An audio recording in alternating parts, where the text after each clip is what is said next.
আসসালামু আলাইকুম রহমতুল্লাহ। আমরা শরিয়া আইন সংক্রান্ত বিষয়ে ইতিমধ্যেই আলোচনা শুরু করেছি।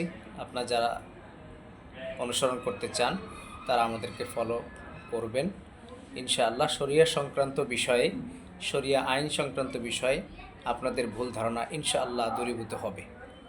আজকে আমরা ইসলামী শরিয়া আইনের উদ্দেশ্যগুলি সম্পর্কে একটু জানতে চাই। প্রশ্ন হলো, ইসলামী আইনের আসলে উদ্দেশ্য কী? ইসলামী আইন বা ইসলামী শরিয়ার যত আইন আছে, সমস্ত প্রয়োজনীয় মানব জাতির জন্য সমস্ত প্রয়োজনীয় আইনই ইসলামী শরিয়া আইনের অন্তর্ভুক্ত। তো এই সকল আইনের আসলে প্রকৃত উদ্দেশ্য কী, ইসলামী শরিয়া সে উদ্দেশ্য সম্পর্কে কি বলে, সেটি আসলে আমাদের বোধগম্য হওয়া উচিত। তাহলেই আমরা ইসলামী শরিয়া আইনের ব্যাপকতা সম্পর্কে, ইসলামী আইন শরিয়া আইনের অ্যাপ্লিকেশন সম্পর্কে, প্রয়োগ সম্পর্কে এবং পরিধি ব্যাপ্তি সম্পর্কে বিশেষভাবে আমরা জানতে পারব। ইসলামী শরিয়া আইনের 5টি উদ্দেশ্য রয়েছে। প্রথম উদ্দেশ্য হচ্ছে ধর্মের সুরক্ষা, ইসলামী জীবন ব্যবস্থার সুরক্ষা। ধর্ম বলতে ইসলাম ধর্ম হচ্ছে প্রচলিত ধর্ম থেকে একটি আলাদা ধর্ম যাকে আমরা জীবন ব্যবস্থা বলে থাকি। অন্য ধর্মগুলিতে কিছু রীতিনীতি, কিছু রিচুয়ালস রয়েছে যেগুলিকে তারা ধর্ম বলে থাকে। অথচ ইসলামী শরিয়া বলতে বা ইসলামী জীবন ব্যবস্থা বলতে জীবনের প্রতিটি স্তর এবং দিকের বিষয়গুলি এখানে অন্তর্ভুক্ত রয়েছে।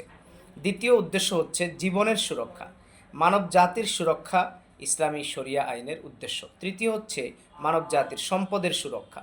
সুতরাং সম্পদের সুরক্ষা কিভাবে রক্ষিত হবে তার যাবতীয় সমস্ত আইন বিধি ইসলামী শরিয়া আইনের অন্তর্ভুক্ত। চতুর্থ উদ্দেশ্য হচ্ছে বংশের সুরক্ষা, মানব জাতি, মানব বংশ বিস্তার, এটি আল্লাহ তাআলার বা সৃষ্টিকর্তার একটি সহজাত রীতি। এই ভূখণ্ড, এই বিশ্ব ধরিত্রী, এটিকে সচল রাখার জন্য, এটিকে আবাদ রাখার জন্য মানব জাতির বংশ বিস্তার একটি অবশ্যম্ভাবী বিষয়। সেটি ইসলামী শরিয়া আইন বাস্তবায়নের মাধ্যমে সঠিকভাবে সুরক্ষিত হবে। এটি ইসলামী শরিয়া আইনের আরেকটি উদ্দেশ্য। এবং সর্বশেষ হচ্ছে জ্ঞানের সুরক্ষা, বিবেকের সুরক্ষা। অর্থাৎ কোন কাজ করতে গেলে কোন বিবেক অ্যাপ্লাই করতে হবে এবং বুদ্ধিমত্তার সহিত কাজ করতে হবে, সেটি সুরক্ষার জন্য ইসলামী শরিয়া আইন প্রযোজ্য হয়েছে। সুতরাং আমরা বলতে পারি ইসলামী শরিয়া আইনের 5টি উদ্দেশ্য রয়েছে: ধর্মের সুরক্ষা, জীবনের সুরক্ষা, সম্পদের সুরক্ষা, বংশের সুরক্ষা এবং জ্ঞানের সুরক্ষা। এই 5টি সুরক্ষা ব্যবস্থাকে নিশ্চিত করবে ইসলামী শরিয়া আইন।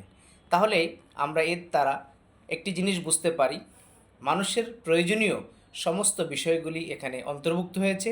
এটি কোনো দিন, কোনো ক্ষণ, কোনো স্থান, কোনো বিশেষ একক কোনো বিশেষের প্রতি এখানে বলা হচ্ছে না। এটি একটি ব্যাপক একটি বিষয়, একটি বিস্তৃত বিষয়। মানুষের জীবনের প্রতিটি প্রয়োজন এবং প্রতিটি বিষয় এখানে অন্তর্ভুক্ত রয়েছে, প্রতিটি ক্ষেত্রই এখানে অন্তর্ভুক্ত রয়েছে, মানুষের প্রতিটি প্রয়োজন এখানে অন্তর্ভুক্ত রয়েছে। রাইট টু লাইফ যেভাবে এখানে অন্তর্ভুক্ত রয়েছে, রাইট টু রিলিজিয়ন এখানে অন্তর্ভুক্ত রয়েছে, এখানে বিবেক বুদ্ধির কনসেন্স, এখানে থট কনসেন্স, ফ্রিডম, সব কিছু এখানে অন্তর্ভুক্ত রয়েছে।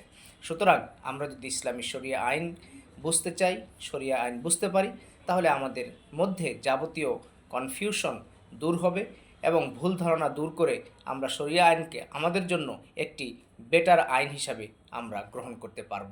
সবাইকে ধন্যবাদ। আসসালামু আলাইকুম ওয়া রাহমাতুল্লাহি ওয়া বারাকাতুহু।